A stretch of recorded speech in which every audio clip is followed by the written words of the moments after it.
Let's read verse 18. For such persons, that is, the persons that are departing from the doctrine, such persons do not serve our Lord Christ. Now, they certainly say they do, so be careful. Such persons do not serve our Lord Christ, but their own appetites, literally their own belly. And by smooth talk and flattery, the word flattery there is simply the word blessing. It's a very positive word. It's not a negative word. Flattery is a negative word. I'm not altogether happy with that translation. Blessing. They deceive the hearts of the naive.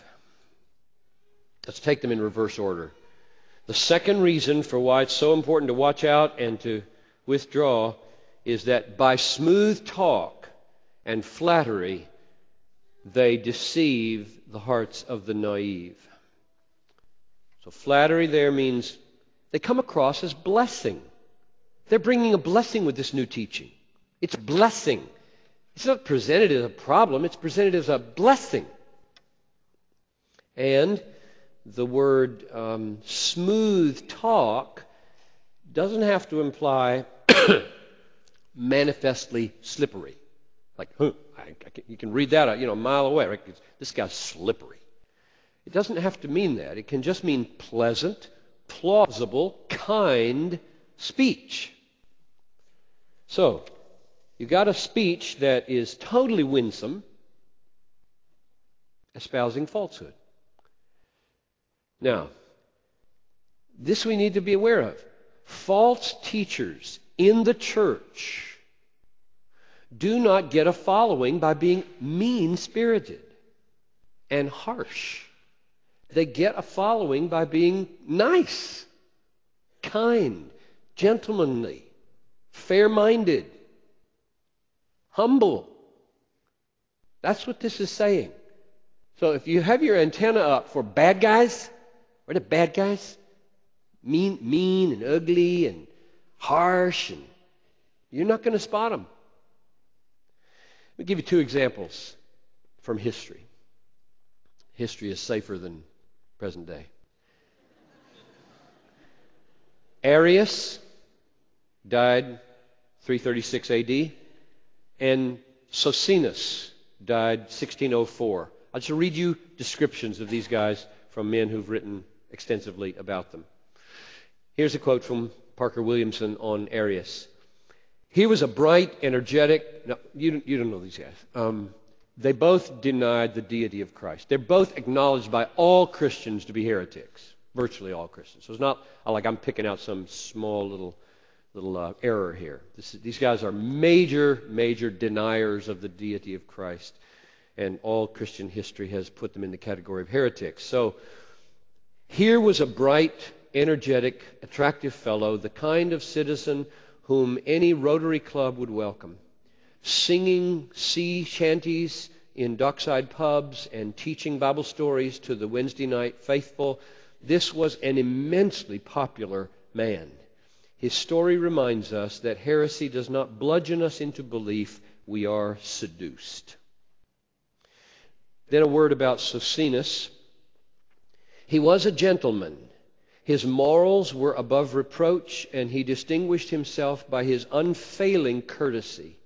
Unfailing courtesy was remarkable in an age when even the great Protestant leaders Luther and Calvin would use vile street language when arguing with their opponents.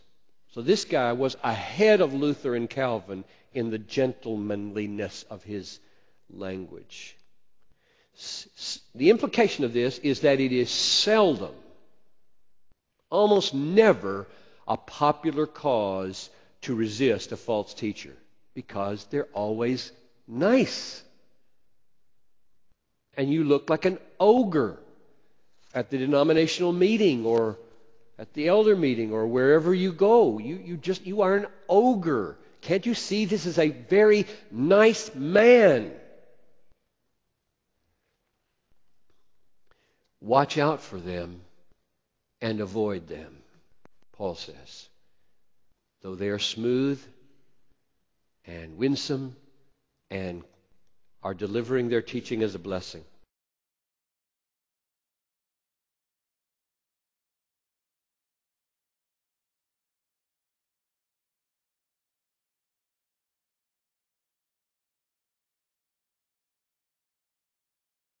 My pastoral plea, and this is my prayer for this message, is that we would be a praying people like this all through the day.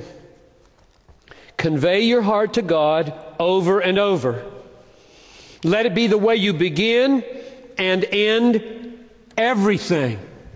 Now, this requires a huge spiritual consciousness, which is what we're praying toward. Every email begins and ends with prayer. Every TV show, very important.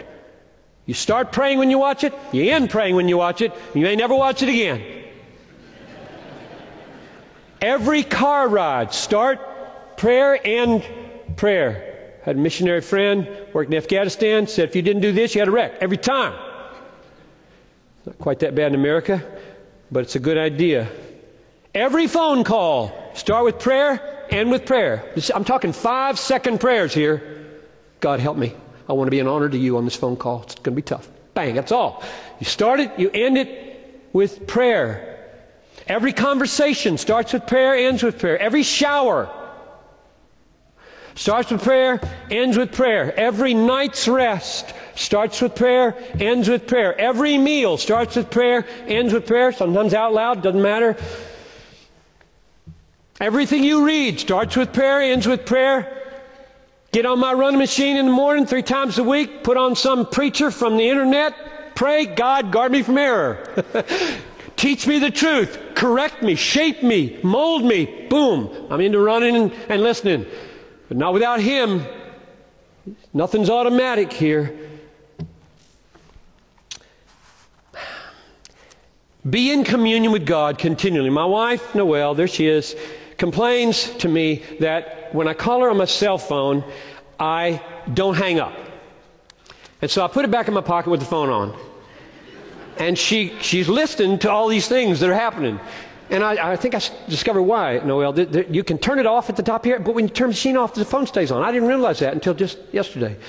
So I'll try not to make that mistake. So I'm totally in agreement that I shouldn't leave my phone on and make my wife listen to me for the rest of what I'm doing. However, God likes it when you leave your phone on. Not a criticism of the will. You ought to turn your phone off when you're calling your wife. But when you're calling God, just don't ever push the red button. Just leave it on green all the time. He listens to everything. That's okay. Everything becomes prayer. That would be the way to live. Pray without ceasing means leave the green button pushed all the time. Have one of these phones you can turn it off, it stays on. Isn't that cool? I wish my life were more like that.